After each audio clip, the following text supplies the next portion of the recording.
You said it so well.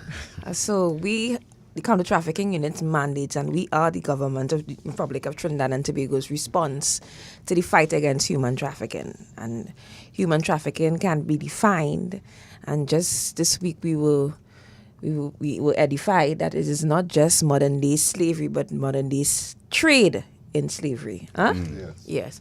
So, as the battle at the Directorate, we are in charge of in relation to Trinidad. And of course, Trinidad is unique because of the what we see in the migrant flows from our neighbor in Venezuela. So when we watch and we sit in a comparative with other neighboring Caribbean islands, we more would have the propensity to see a trafficking situation in Trinidad and Tobago rather than some of our neighboring Caribbean islands. But notwithstanding, we continue to operate under the 4P platform, and it has been working well. 4P platform being prevention, protection, prosecutions, and partnership.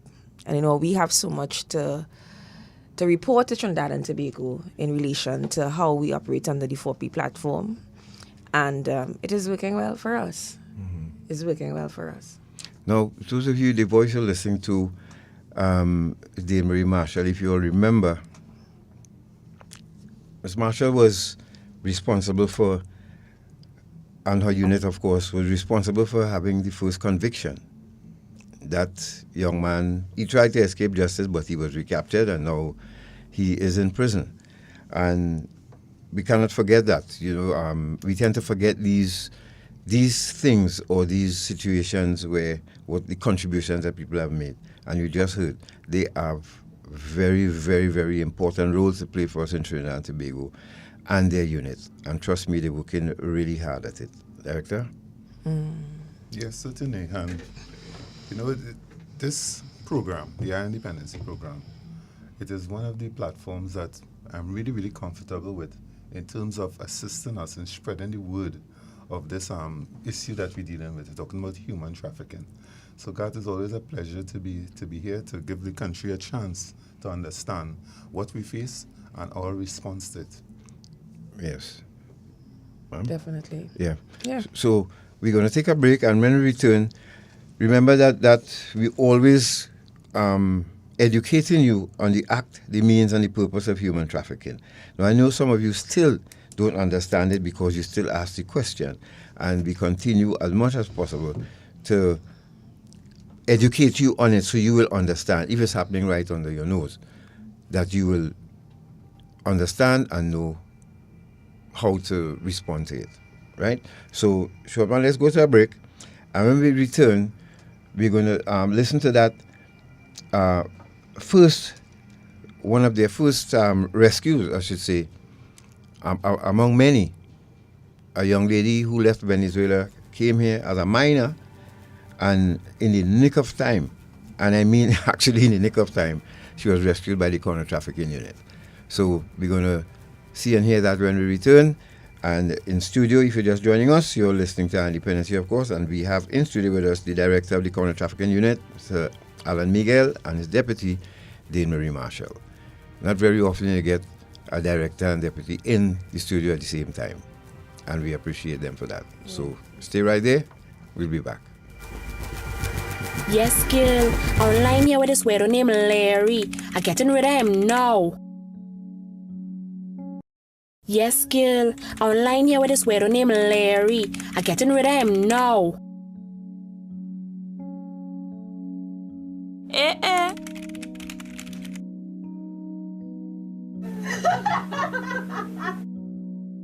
Let's take a selfie. It looking good, boy. I putting it online. Hey, I thought you say you went to the beach with your parents. Who's you? It's me, Larry, from online.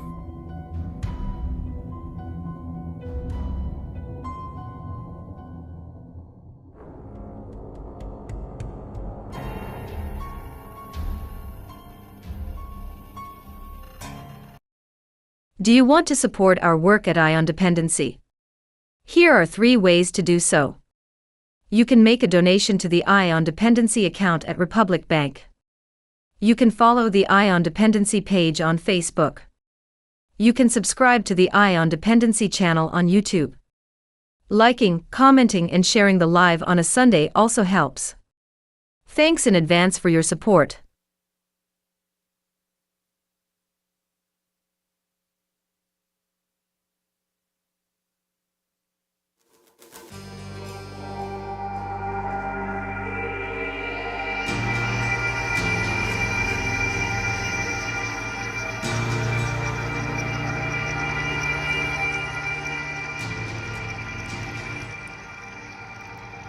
Thank you for staying with us, and our apologies to our online viewers. We know the stream has dropped a couple of times, but I hope you'll stick with us. I think we have a steady one now, so thank you very much for staying with us, and of course to our listeners on I-95. This morning on Eye on Dependency, we're talking about human trafficking, and apart from the director and deputy of the counter-trafficking unit who are in studio with us, we will chat with them a little bit more about what the CTU has done over the past year. But before we do that, we would like to share with you again the documentary that was done in partnership with the CTU about Maria, a Venezuelan teenager who decided to follow her dreams and her ambitions and jump and come to Trinidad in search of, excitement, adventure, new experiences. So those of you who have not heard it before, well, we're going to play a little bit for you in snippets this morning. So again, as Natasha said, if you're having problems on the Facebook feed, please go to the YouTube channel. It's steadier than the Facebook feed. So let's try and while Shortman try to do the technical stuff in the background to keep it up. All right, so let's go to that 5-minute segment of Maria.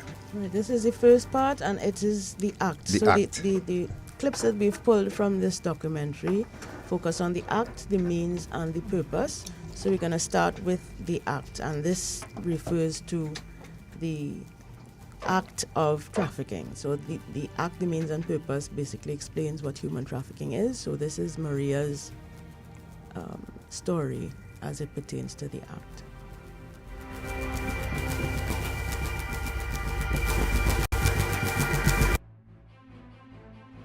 So the plan was to stay one night, but you ended up staying 5 nights at the supermarket. Why did that happen? Because they told me that the Coast Guard was on alert and we could not do the trip. So which Coast Guard? Venezuelan Coast Guard or Trinidad and Tobago's Coast Guard? Trinidad Coast Guard. So for the nights that you stayed in the room, were you allowed to come out, or you all had just to stay there in that room till you were ready to leave? No, we were not allowed to go out. We had a restroom there. They gave us food, but we were not allowed to go out. Any means of communication? Radio, television, telephone? No, there was no means of communication. Now, is this supermarket located near to a port of entry to Venezuela? Yes. How did you feel about this? You just had closed for one night, but you had to stay 5 nights. You couldn't come out, you couldn't communicate with anyone.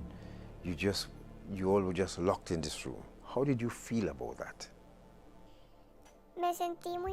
I felt very, very bad.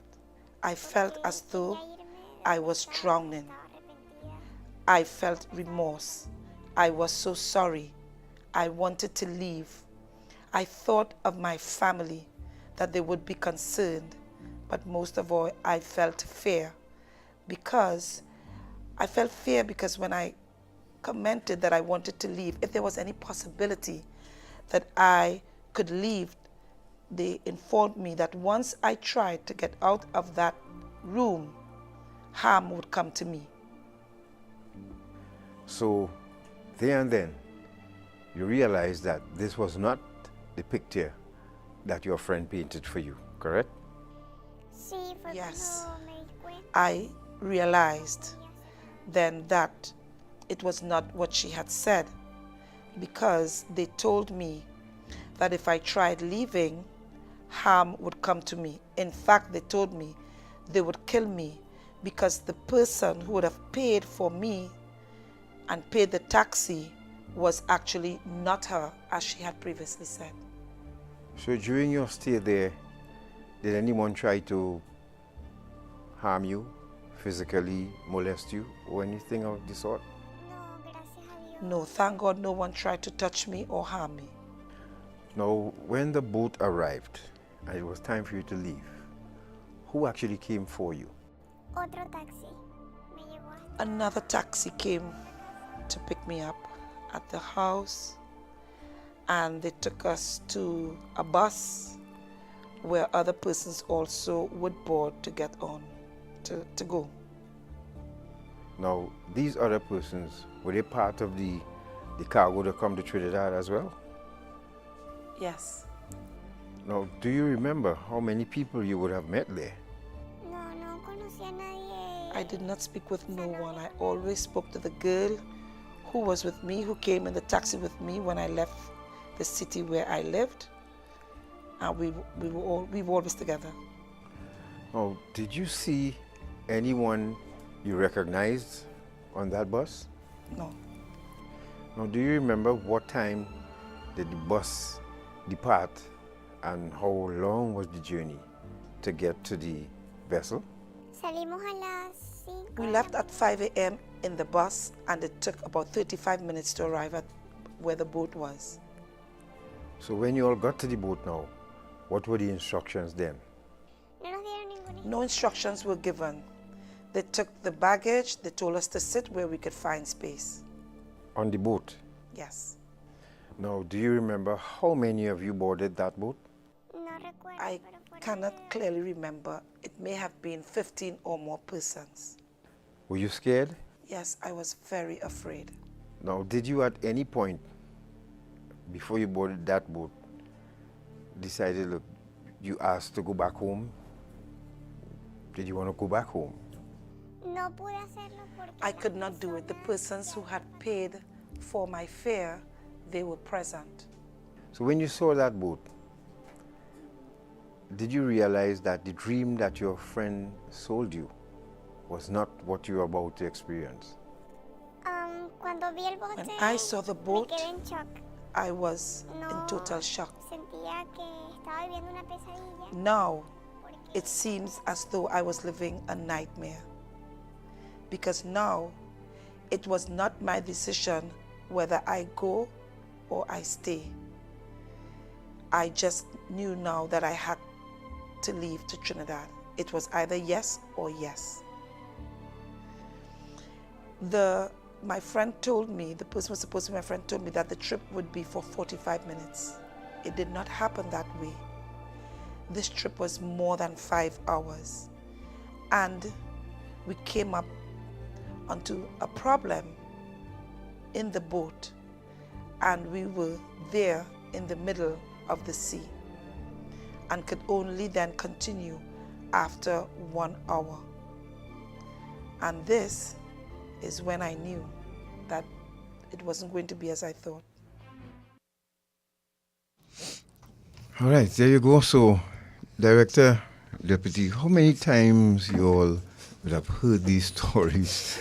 And what kind of mental help you all getting for hearing these stories over and over and over? Because we know it's a lot. Tell us. Gat, I'll tell you this. This is one of the most familiar stories that you will hear. And the truth is that it is difficult to divorce yourself, your emotion, your being inhuman from the reality of what you're confronted with every single day. Yes, so it moves you. I mean, when you're a father, your uncle, you watch your relatives, and they, especially the younger ones, you watch them playing in all their innocence. And when you put on your shirt and you go to work, you're seeing similar persons, but the reality is so much different. Yes, that it must affect you after a while. So we have to develop coping mechanisms. Our entire team, yes, we need to sometimes detach and then re-engage in order to really make sure that we don't burn ourselves out too quickly. So there is the sad reality. This is what we are facing with, and it is an ugly thing. It is, truly ugly. I think it's important to note at this time that we really and truly have the support of the Victim and Witness Support Unit of the Toronto Police Service, where we can have what we call a debrief of instances, especially the authorized officers who actually operate and function within these scenarios daily. But that's the scenario. That's what we hear. We hear about the communication via social media platforms, the thought about or the indicator of having a good scenario, the fact that you'll be able to wear bathing suits and drink pina coladas daily, because we're an island, So we have instances, and of course, we would not forget that there is some measure of instability, and there's a push-pull factor where they want to come to Trinidad to see how best they could support whom. So, and it doesn't matter what age. Correct. It does not matter what age. We have more minors crossing looking for employment to support whom than you would ever imagine. Minors. And in spite of, it seems as though in spite of all the warnings, all the prevention and the protection and all the peace and so on we operate under, there seems to still be a steady stream. And that steady stream, of course, is related to the vulnerabilities that is inherent in that migration from one country to the other. Because you're actually stepping out in the dark, Yep. It's a leap of faith to really step onto a boat and go into the darkness of the Southern Caribbean Sea.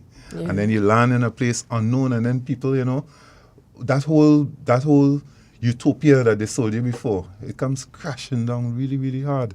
And then somebody tell you, well, you owe $20,000. How do you think you get here? We pay for the boat. We pay for this. You have to pay it back. Yeah. And how are they going to pay it back, especially young females, who in a country where there's a language barrier, there's a certain attitudinal issues against, persons from Latin America sometimes. Sometimes that happens. But we have a tendency, and I perhaps was just guilty of it, of thinking in terms of trafficking as a Venezuelan migrant issue.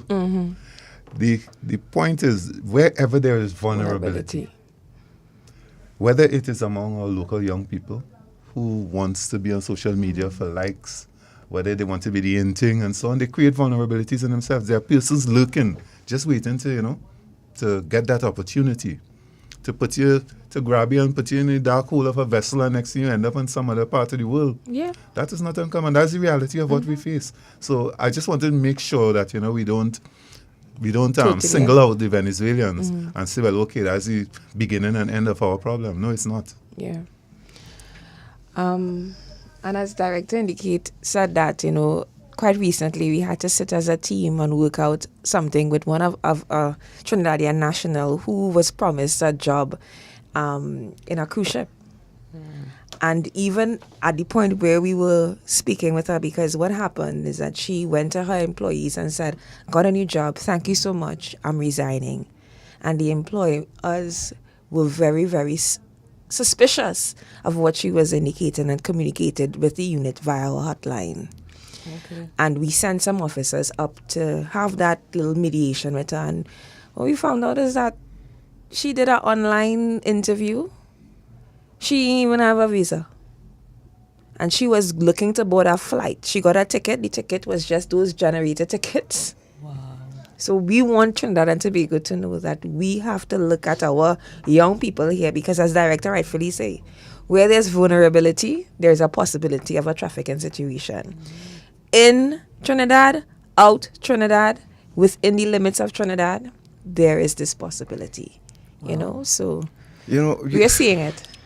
That's a very real and common circumstance, and I'm so happy that the employers. Yeah, Natasha, she said that her dream was, because she was part of the long line quite recently. Yes, right. And she did not meet a particular criteria, but of course was able to do the necessary.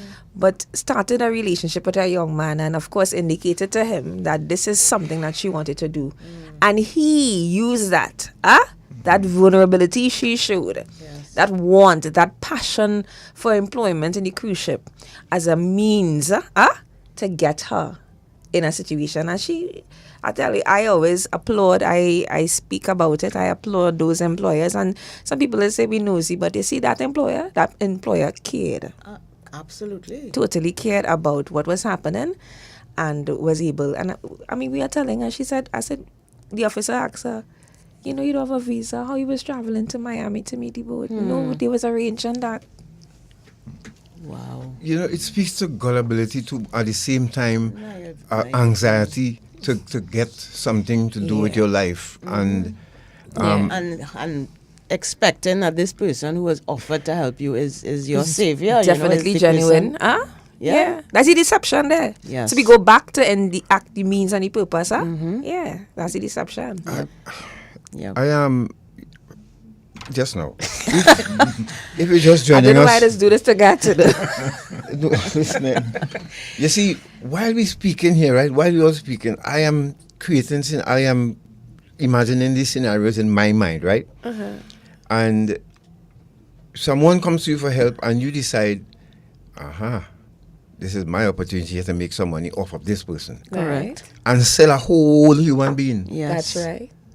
Yep. We have people like that living among us.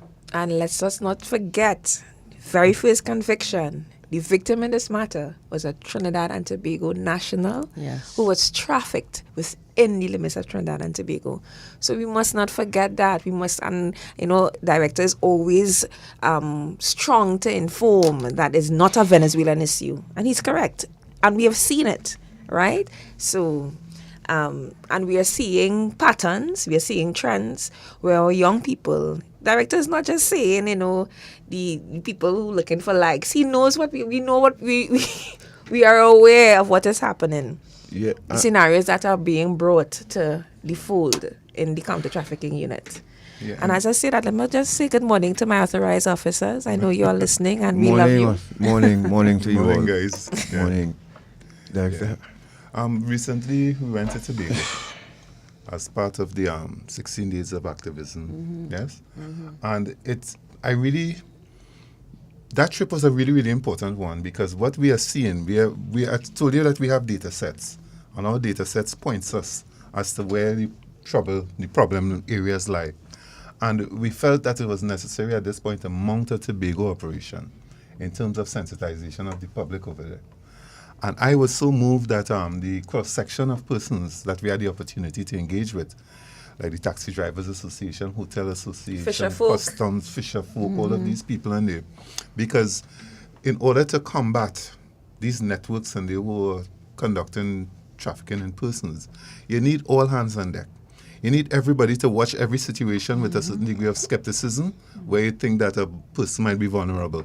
And call the city, you say something. Let us say, oh, you were wrong this time. Yes, we'll never feel overburdened by getting tips in relation to this because out of many we might find a couple. Yes. So that engagement we had Tobago, and good morning Tobago. It was such a good one, such an interactive one. Yes, that I feel really, really moved. I felt as though we accomplished something in Tobago, and we're looking forward to further engagement on that. At least a quarterly visit. At least a quarterly visit to Tobago, because as director rightfully saying, we're seeing the data set is telling us that there is something emanating out of Tobago. The counter-trafficking unit is able to successfully prosecute 3 persons this year who trafficked a minor in Tobago, moving a minor from Trinidad to Tobago and was trafficked in Tobago.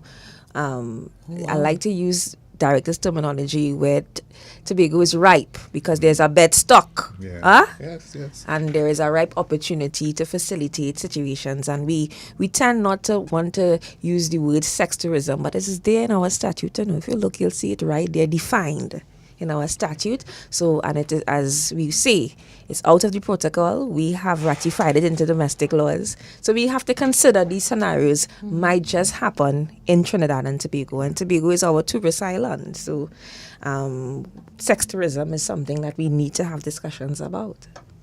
And in Tobago, as you say, we have a lot of room stock, tourism and so on. It's based on tourism. And if the networks and they can infiltrate and establish themselves, it will be difficult to dig them out, to really excavate them once they become so entrenched. Right. The fisher folks and all of these persons, and they're telling us the view on the Tobago society is changing quite a bit. Yeah, you have persons there who you don't normally see. Yes, and in Tobago you know that everybody knows everybody. Yes. So they were welcoming because they knew what we were speaking about. They know what we were hinting at. Right. They know what we were pointing to. If you're just joining us, you're listening to Dependency, and we have in studio with us Director and Deputy Director of the Counter Trafficking Unit in the persons of Mr. Alan Miguel and Dane Marie Marshall. Those of you remember, you can hop over to our YouTube channel, which is up and running properly. So thank you and welcome to all of those who are just joining us and joined us earlier. Thank you so much. I am just listening to something here that triggered every time I hear it. We know it exists, right? Like we have a clip to show you of a South African woman who sold her baby, 2-year-old baby. We'll get to that. But before that, the director and deputy just hinted to the fact that there are adults in our country who may have a skill otherwise, but choose to sell people into modern day slavery. Chew on that for a minute. Is that your taxi driver, police officer, maxi tout? Who is the person? Who you think that person will be in your life? Look around you and ask yourself if it's your uncle or even if your father involved in that doing darkness. So as you say that, Garth, it's important to know that at present, we have is about 90% of our suspects are foreign nationals who were accused. So we are seeing that the trends are moving in a direction where they are being trafficked by their own countrymen, and that probably is easier when you talk about conversations that we have been having in the past, where we are telling the foreign national women, be wary of that man. And now they are the position where that woman, and that woman, yes. Because then we're seeing, within that 90%, 70% of them are women, right? So we at a point where we are looking at, we are seeing that we had that discourse, don't trust the Trinidadian man, But now they have trusted their own countrymen, and we are seeing where their countrymen are the ones that are, of course, afflicting this sinister act upon them. Yes, and I appreciate, God, that you targeting, because as much as we want to be able to identify those with vulnerabilities, we want to also be able to identify the perpetrators or the potential perpetrators to keep our eye out for persons who might be involved in this network. Yes. And, you know, the general crime tapestry in Trinidad and Tobago is led by the gangs, yes? The violence and so on, a lot of it is attributable to the gangs. And we like to share with our law enforcement colleagues that counter-trafficking is not disaggregated from the general crime scenario in Trinidad and Tobago.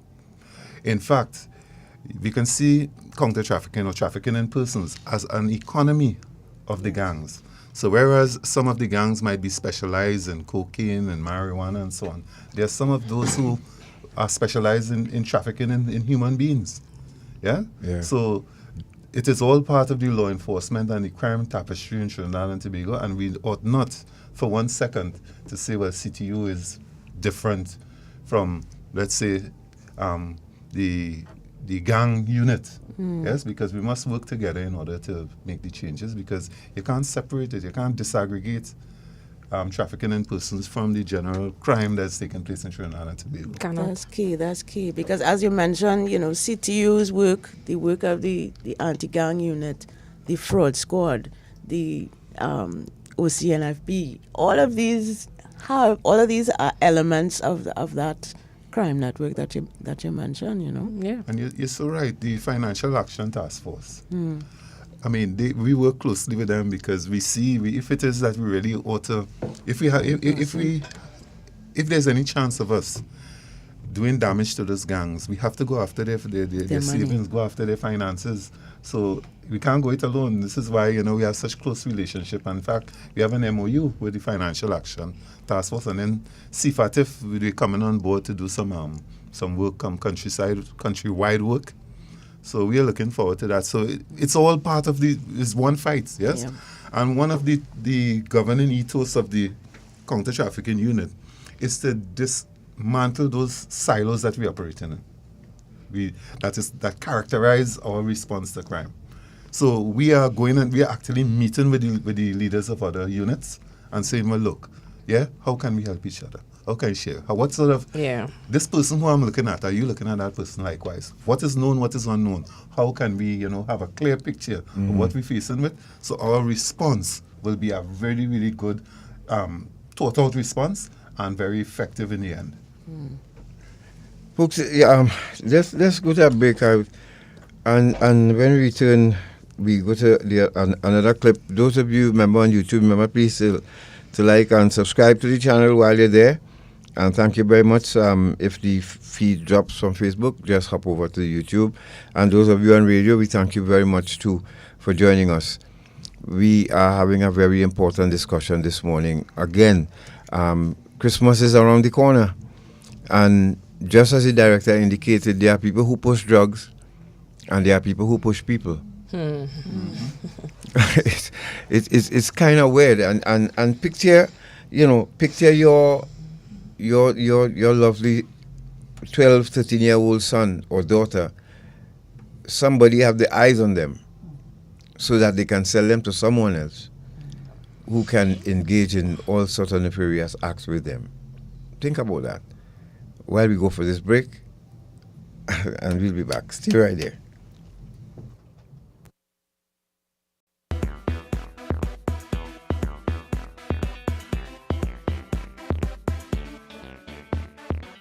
Ah, boy. Feel like I'm going to buy myself a senorita tonight. Nah. You know you might be promoting slavery. Slavery? What you talking about? Hey, modern day slavery or human trafficking is just what some of these people just do. You know some of these women were tricked to come here? Some are held against their will, abused, and even beaten. Most times the girls don't even see any of the money that is paid for them. And every night, they just have to come out looking nice and sexy for somebody like you. Human trafficking is a serious problem and a serious crime. Persons who solicit commercial sex services may be contributing to human trafficking. A message from the Counter-Trafficking Unit of the Ministry of National Security. Hi, I'm Michael Beckford, and I'm a participant at the Toronto Drug Treatment Court. You're listening to Ion Dependency with Garth and Natasha, Trinidad and Tobago. Drug Treatment Court works.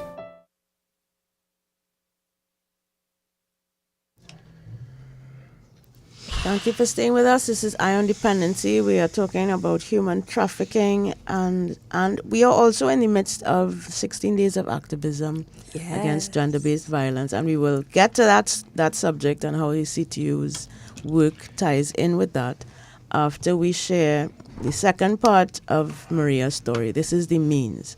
So if we look at the act, means, and purpose, basically it's the what, how, and why of human trafficking. So we're looking at the means, which is how these persons are transported to their destination and how they are exploited, basically. So let's go to part 3 of Maria, the means. So the men who paid for you to come to Trinidad, they were there supervising everyone getting on the boat. Yes. Were they carrying any weapons? Were they threatening to anyone? No, I did not notice. At that moment, all I was doing was asking God to protect my family and to help me. So the journey started. It should have been just 45 minutes, but it turned to 5 hours. How did that happen? Porque At the moment the boat was supposed to take off, there was no fuel, so we had to wait for fuel. Then we crossed a river and went to another river. There we stopped to eat and to stretch our legs. It became late, it got late. Then the boat had to stop in the middle of the sea and we spent an hour there because the captain of the boat was drinking, and we had to wait on another man to come, who was the one who eventually brought us to Trinidad. So you think it's because of the captain's drinking, he went in a wrong direction, that made the journey longer? It could have been. So Maria, you're out in the ocean, that boat rocking. Weren't you scared? Wasn't everybody scared to be out in the middle of that ocean there with that boat just rocking from side to side waiting? Yes, we were all afraid. The sea was rough. The boat moved a lot. We even had to make another stop in the middle of a very small island because we thought the Coast Guard were approaching, but eventually it was just another boat also coming to Trinidad. So the other boat coming to Trinidad had Venezuelans on it as well? Yes, there were several adults, but the rest were children. Were the other passengers on the boat, as you said, were they coming for the same reason as you? What I picked up was that some of them had family here, some of them were coming to work, most of them were men. So when the boat got to Trinidad and Tobago waters now, what were the instructions? Before the boat arrived at the shore, we were told that even before the boat arrived to the shore, we had to get out of the boat very quickly. We had to throw our baggage out very quickly and quickly pick it up. We had to run, but always bending down, bending our heads, and go towards some trees. They told us that we should not let anyone see us. They told us that we were not allowed to walk alone, that we should wait until several persons who were Trinidadians would come to show us where to walk or to show us the way. Now, what time did the boat arrive, and do you remember where you all were dropped off? We arrived approximately 3 a.m. in the morning. I do not know where I arrived. I only know that it was a beach, and then they took us to like a forest where we had to go up a mountain and then go down. Now tell us about coming off of the boat or disembarking. Was it difficult? Did you all have to swim to shore, or was it close enough so that you can touch the shore and run into the bushes? No, I just got out very quickly out of the boat. I threw my bag out, picked it up, and as quickly as possible, I ran. Now, how old were you when you touched down on Trinidad and Tobago soil? I was 17 years old. So you're here. Now it's time to see what life has in store for you. You went through the forest. What happened on the other side of that? Well, when we arrived there and we went through the forest, from there we were taken to a place that was completely alone except for several Trinidadian men. Then a van came to pick us up. They took us to a house where I saw the owner of the boat. They said that he was the owner of the house. Everybody began waiting on who was to come and pick them up. The boy that was there asked me where I was going. I told him I did not know, that I had to call my friend. He lent me the phone. I wrote her, but she never answered. By that time, it was 5 in the morning. She arrived like around 10. She sent me another telephone number and I called her. A taxi came to pick me up and the taxi took me directly to a bar. This is when I entered in desperation and began feeling very nervous. I did not know what I was doing there. I thought that they were taking me to her house and that I would be able to stay there. Right, so that was the second part. That was the means. Now, director and deputy, you hear many people she mentioned, the boat, the taxi. We dealing with networks here, right? Yes. Tell us what you all have so far discovered about these networks and how they operate. Well, these networks and their communication systems are on par with the best in the world. I mean, they utilize all the digital platforms.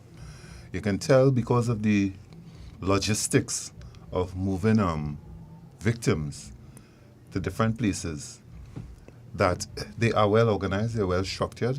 Yes, they anticipate the product coming in and the distribution thereafter. So we're dealing with a highly sophisticated network of persons who operate spas and bars and massage parlors and so on throughout the country. And even the advertising of that services. Those services, yes. You know, it requires a certain amount of clandestine, advertising and so on. And they do it, and we are watching them, we are infiltrating, they must know, they must never think for seconds that they have gotten away with it. Maybe we haven't gotten them yet, yes? But in time, we are sharpening our tools, we are having our people in constant training, constant communication, building our capacity, so that when we strike, yes, we strike with a view to having these matters ventilated before the court in the shortest time possible, and punishment as a consequence for that type of action to follow swiftly. Definitely. Love it when my director says that. Because and what director is saying is true to form. I mean, we participated in an Interpol's Libertera quite recently. Trinidad and Tobago was, for the very first time, acknowledged twice during that operation as having done some significant work. And I know this will be good news for you, Gat, within the 4 persons that was prosecuted during that period. One of them was a client. We found that we placed at the point where we rescued the victim. So a client was charged. A client was charged during this last operation. So we are moving in a direction where we are looking at everybody holistically. So you clients, we continue to tell you, do not participate in these acts. If you continue, we will get you. No, you see that this participation of clients in the act, I remembered quite recently. One of those clients, he went for the service, and he saw the little girl, crying and weeping and covering her face and so on. And he walked out of that room, called the CTU, that's right, and said, "No, this is not what I catered for.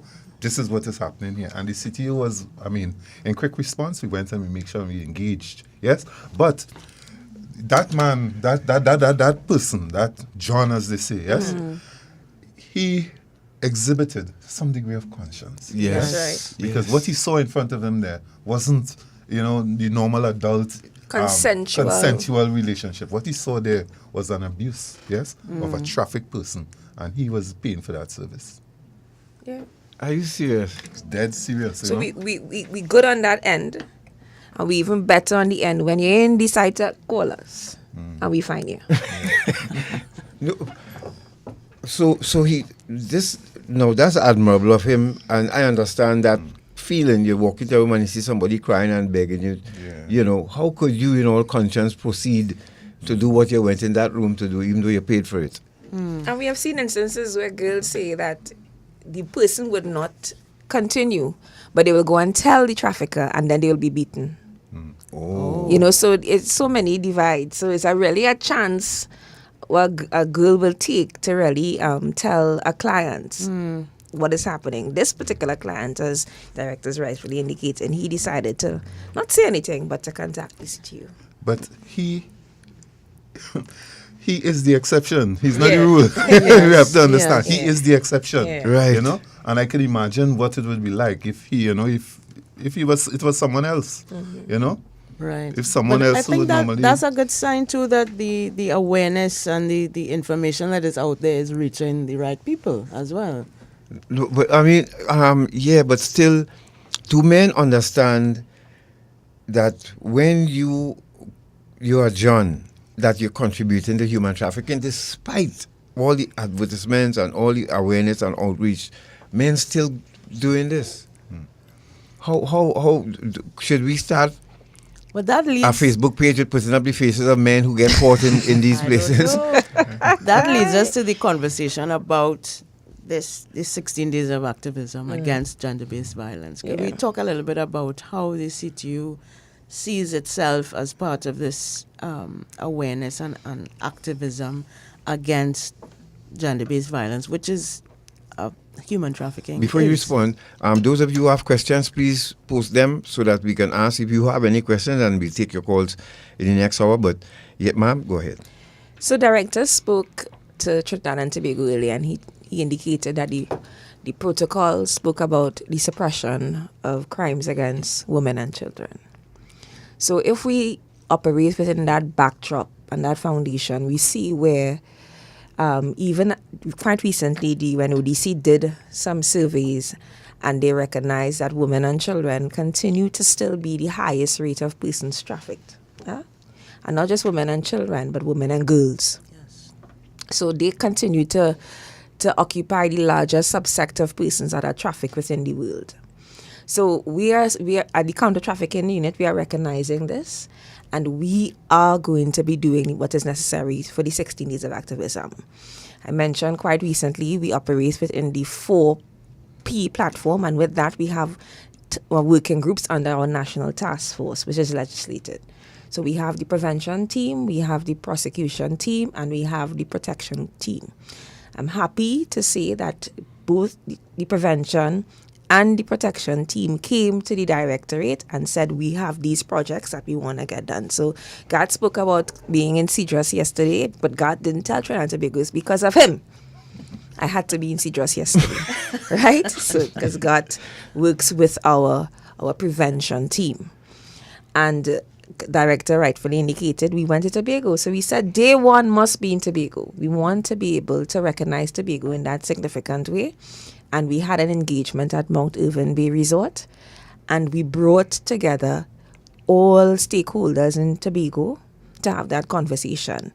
We did this partnered with the International Organization for Migration, and we really looking at doing a referral map specifically for Tobago, because we recognize Tobago's landscape and engagement will be quite different from what we have here in Trinidad. So we had those conversations. It was well received, Natasha and Garth. I mean, I left full, right? The questions came in, the suggestions was even ripe. And of course, there were persons saying that we will do what we need to do to stop this from creeping in and blanketing what is the beautiful, serene concepts of Tobago, right? And so we did Tobago, and we will continue to engage small subsets of national security. As directors indicated, we want to really have some engagements at our own general administration and, just have those conversations. And we will climax on Human Rights Day with a collaborative effort with the United Nations, UNHCR. At Bricks Hotel, where we bring in some stakeholders, but from Trinidad, to sit and have that conversation about trafficking in persons on the human rights, under the human rights umbrella. Right. So the protection team, and good morning to the chair, Miss Marianne Taylor, they would be having an engagement at Woodford Square Wednesday. Yeah, Wednesday they'll be having an engagement in Woodford Square where they would be partnered with the Ministry of Education. So we're using the young people again. Okay. And they would be singing and dancing and spoken word and anything that surrounds trafficking in persons.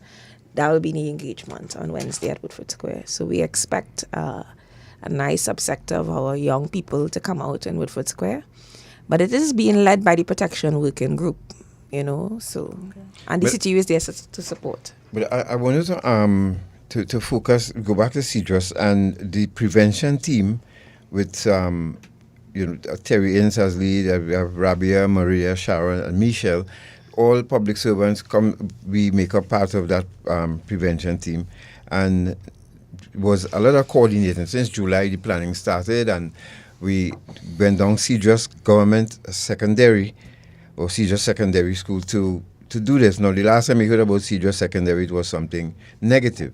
Well, this time it had all positivity, and we want to thank, you'll hear about the people who were involved at CEDRUS yesterday that made that, that stay there very comfortable, and the support that they gave to the prevention team to pulling that off. There are a lot of people involved, so we say hello to them before we wrap up. Yes. But if you're just joining us, you're listening to Dependency, and again, you send me just go over to the YouTube page, because we know on a Sunday morning what happens here with the Facebook feed. So I don't know if it's because all the stations using it at the same time, but so just hop over to the YouTube channel. We go for a break, and when we return, we continue to chat with the director of the counter trafficking unit, Mr. Alan Miguel, and his deputy, Dane Marie Marshall. And they have some exciting news as well, and what we can look forward to with the work that they've been doing. And I sat with Maria, the same interview director and deputy. And while she was speaking with me, I tried my best to maintain a certain level of professionalism and cool, right? Because of the things that she explained, especially off camera, off mic. And we have some real beasts in human form walking around with us. I'm not lying. I say that without fear of contradiction. They're real beasts. And you have to be a special kind of human being to take up a phone and request you want somebody under 10 or you want somebody under 15 are coming over in 2 hours. You special. You're real special. And I don't know when it's time for you to meet your maker, what you're going to say to him, but indeed you're special. And to know that these authorized officers of the city, you hear those stories almost every single day. I hope you all have some form of, some ways that you all can help them to cope with what they hear, because they're going home with that to meet their family. Certainly. People, I hope you understand how serious this unit is and the serious task and the job that they have at hand. And we really need to appreciate them for the work that they continue to do, because all eyes are on them. Yeah. Right, so we'll go to this break, and when we come back, we'll hear the final part of Maria's story, the purpose. And this really explains what happened when she got to the bar and how she was rescued by the CTU. So we go to this break and we'll be back.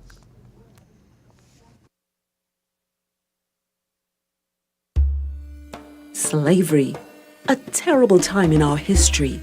The kidnapping, buying and selling of people for profit, the exploitation of another human being. It still exists today. It has a new name: human trafficking. Anyone can be a victim. There is forced labor, sexual exploitation, and domestic servitude. Human trafficking is a worldwide problem and an emerging concern for us here in Trinidad and Tobago. If you know of or suspect human trafficking activity, call the counter-trafficking hotline at 800-4CTU or 800-4288. Human trafficking is a crime. Identify it, report it, stop it. A message from the Counter-Trafficking Unit of the Ministry of National Security.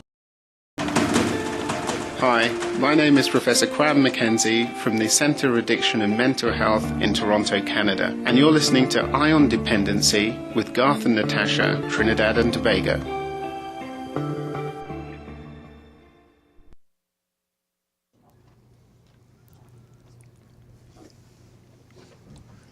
Well, thank you for staying with us. And you're listening to Dependency, and we have in studio with us the Director and Deputy Director of the Counter Trafficking Unit in studio with us this morning. And we thank them for, they're here to report to you what the unit has been doing